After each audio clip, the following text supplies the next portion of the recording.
এই দেখুন, তৃণমূলের নেত্রী চন্দ্রিমা ভট্টাচার্য এসআইআর হতে দেব না, এসআইআর হতে দেবো না বলে কত লাফালাফি করলো। কিন্তু যেমন এসআইআর ফর্ম তার বাড়িতে পৌঁছালো, সঙ্গে সঙ্গে ফর্মটা নিয়ে ছবি তুলে ফেসবুকে আপলোড করলো। আর আমাদের পাবলিককে কত বোকা বানাচ্ছে এরা। বলছে যে এসআইআর হতে দেবো না, এসআইআর বিরুদ্ধে রুখে দাঁড়াবো, এটা করব, ওটা করব, সেটা করব, কত নাটক করছে। আর দেখো দেখো এখন নিজের এসআইআর ফর্ম সংগ্রহ করে নিয়ে ফেসবুকে পোস্ট করছে।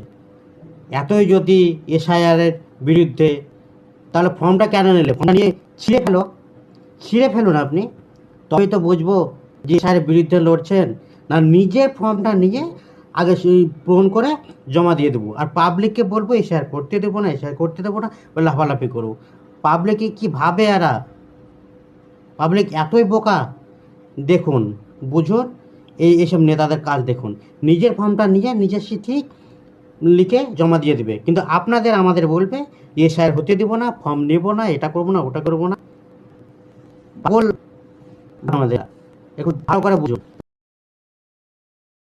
একবার সাহস করে আমার দেশকে যুদ্ধ করবে, আমরা বলে দিচ্ছি 4 দিনের মধ্যে আমরা কলকাতা দখল করে নেব।